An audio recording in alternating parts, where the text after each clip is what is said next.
Fala pessoal! Hoje, às 7 horas, o Inter estreia na Copa do Brasil. Inter em Maracanã, jogo de ida da terceira fase. Inter que entra na terceira fase por estar disputando a Libertadores. Maracanã, que apesar desse nome é do Ceará, atualmente é da primeira divisão do Campeonato Cearense, mas na sua história já ganhou títulos da terceira e da segunda divisão do Cearense. Disputa a Série D do Campeonato Brasileiro. Nos dois primeiros jogos foram 2 empates na Série D. E o próximo jogo é em casa contra o Iguatu. E o Internacional, nesse primeiro jogo, ele quer construir uma vantagem para poder administrar no segundo jogo. Mas mesmo assim, deve ir com um time misto, com preservações, devido ao desgaste desse calendário brasileiro e devido aos próximos 4 jogos serem jogos muito decisivos.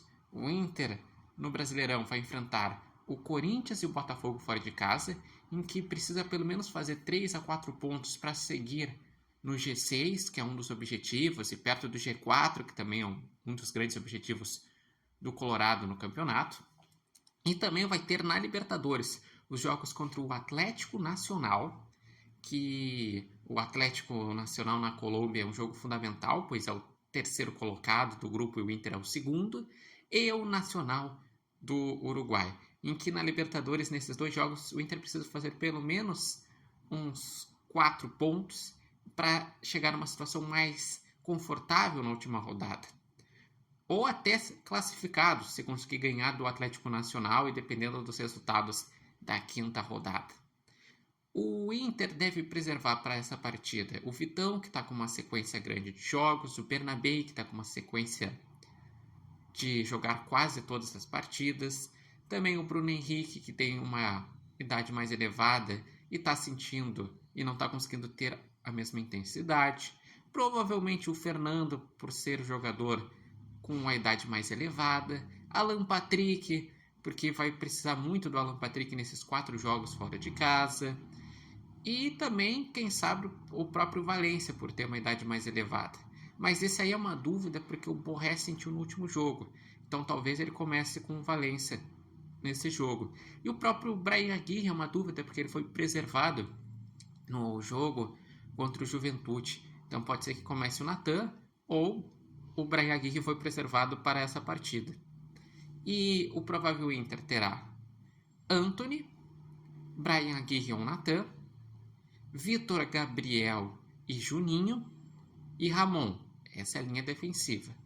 No meio de campo, o Internacional vai ter o Thiago Maia, o Oscar Romero e também aí que está a dúvida. Fernando vai jogar? Provavelmente não. Deve também jogar o Tabata, o Gabriel Carvalho.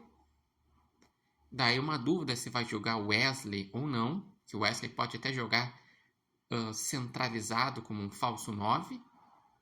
E por aí que deve ser o time que vai jogar contra o Maracanã. Lembrando que o jogo de volta deve ocorrer lá pela data base do dia 15 de maio. Então, depois dessa sequência de 4 jogos fora de casa na Libertadores e no Brasileirão. E eu gostaria de saber qual a expectativa de vocês para esse jogo. O Inter vai conseguir construir um bom placar? Vocês conhecem algumas informações sobre o Maracanã? Vocês acreditam que o Inter vai avançar para a terceira fase da Copa do Brasil? Lembrando que o próprio Maracanã está cogitando vender o mando do segundo jogo, que seria lá no Ceará, e trazer para Santa Catarina para conseguir uma renda.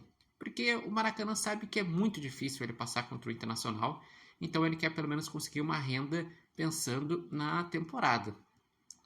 Lembrando que esse vídeo tem um oferecimento de Barbearia Independência e vocês podem acompanhar o Repórter Matheus Wolff no TikTok, no Instagram e no canal do YouTube Repórter Matheus Wolff. Eu no meu debate de ontem, eu palpitei que esse jogo vai ser 3-0 para o Inter, porque como o Inter vai preservar, pensando no desgaste, eu não imagino uma super goleada. E mesmo assim, por ser um adversário mais frágil, a tendência é o Inter fazer um bom placar.